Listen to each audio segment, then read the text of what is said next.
ডিসেম্বরের পয়লায় ঝাড়গ্রামের সারমবড়ে শুরু হলো লাল মাটির হাট। গোটা রাজ্যের মতোই অরণ্য শহরের আকাশে বাতাসেও হিমেল হওয়ার পরশ। এই আবহে জেলা সদর শহরের কেন্দ্রস্থল রবীন্দ্র পার্কে হলো উদ্বোধন।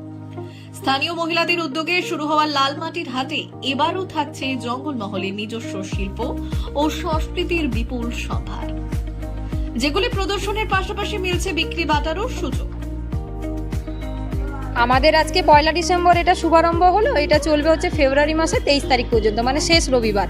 আর এটা প্রতি রবিবার করেই হচ্ছে শহরের প্রাণকেন্দ্র যেটা আছে রবীন্দ্র পার্কের মধ্যে।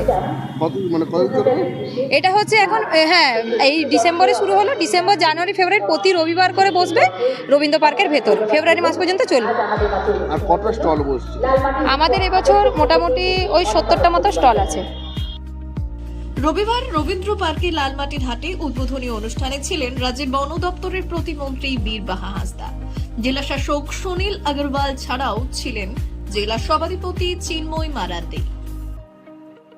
লালমাটির হাট যেটা হচ্ছে সেটা কিন্তু লোকাল যারা লালমাটির হাটে যারা মেয়েরা আসছে তাদের উদ্যোগে হচ্ছে।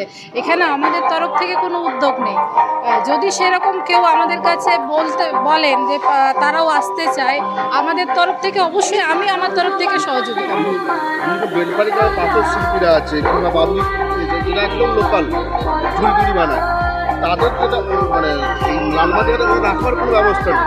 ওরা এলে পরে জিনিসগুলো থাকবে যেহেতু সপ্তাহে একদিন, সেই জন্য না, এটাই তো বললাম যে এটা একদমই ওদের প্রচেষ্টাই হচ্ছে, যার জন্য হয়তো ওরা দিয়ে উঠতে পারছে না। এখানে যারাই স্টল বসাচ্ছে তাদের নিজস্ব ইয়েতে হচ্ছে।